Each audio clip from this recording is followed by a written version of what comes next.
continuing my top 10 favorite characters, I give you Doc Holliday from Tombstone. And I know what many of you are thinking, come on, that was a real person, they didn't make this guy up, he's not a work of fiction. And in many respects, yes, this guy did really exist and everything they technically say about him is true. Though Lord knows nobody really knows who confronted Johnny Ringo in that famous battle. But I think most historians and even moviegoers will recognize this is a very romanticized version of the Old West. Okay, not spaghetti western romanticized, but still romanticized. And Doc Holliday might be the most romanticized character of them all.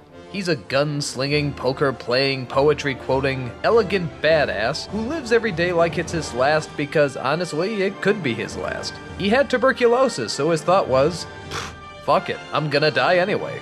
In fact, his theory was he would always die with his boots on. Why? Because he didn't give a damn what anyone thought, so he was almost certain that he would die in a gun battle. But sure enough, at the very end, and after pissing off a great many deal of people, he still died in a hospital bed. In the very end, the joke was on him. But the film certainly played up that he was a very tragic, yet somehow also humorous character. He didn't give a shit about the rules, society, the law, his morals, his ethics, his drinking, his sickness. He only valued one thing, and that was his friendship to Wyatt Earp.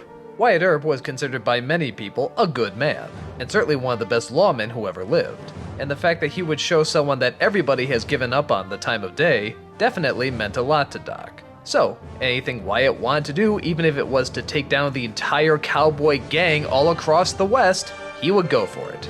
Even if it meant teaming up with Merle from The Walking Dead to do it. No, seriously, that's Merle. Every time I saw Walking Dead, I'm like, hey, that's the guy from Tombstone, wow! But I digress.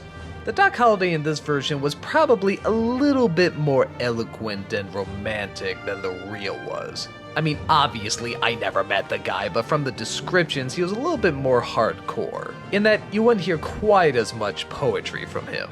And he wasn't charming 24/7. He could be a very ruthless drunk, just like a lot of drunks can be. But that doesn't mean this character isn't still badass as hell.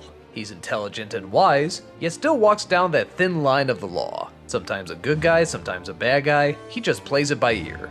If there was a person he didn't like, he loved pissing him off. He loved playing both the victim and the predator.